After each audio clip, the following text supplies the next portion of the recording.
Assalamualaikum warahmatullahi wabarakatuh, saudaraku sekalian. Pada proses penyembuhan sebaiknya menghindari makanan yang digoreng, kurangi merokok, kalau bisa berhenti, syukur alhamdulillah.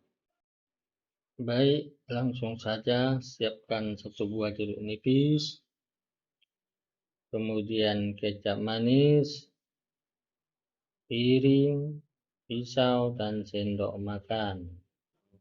Ambil buah jeruk, potong secukupnya agar tidak mubazir.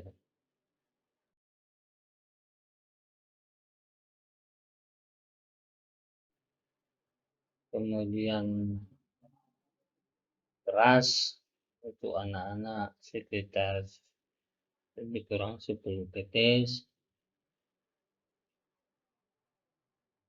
Kemudian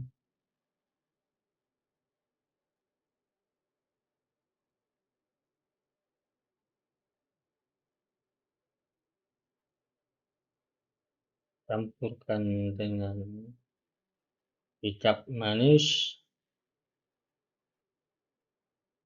merek apa saja tidak masalah, lalu aduk-aduk ya agar rata. Bila terasa asam, maka tambahkan sedikit lagi kecapnya agar anak-anak mau meminum untuk waktu berikutnya, karena kalau terlalu asam hanya sekali saja anak-anak mau, waktu berikut tidak mau lagi. Kemudian minumkan ke anak-anak kira-kira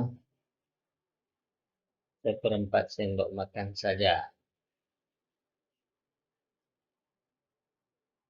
Untuk anak-anak 2 kali sehari, pagi dan malam hari setelah makan.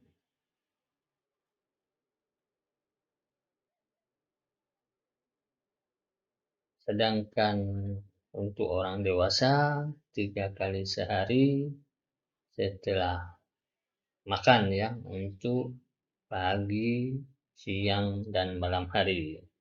Takarannya boleh 1 sendok makan setiap waktunya. Sebaiknya tekan tanda subscribe dan tanda lonceng agar semangat lagi menyajikan ilmu yang bermanfaat. Semoga menjadi amal jariah kita. Amin.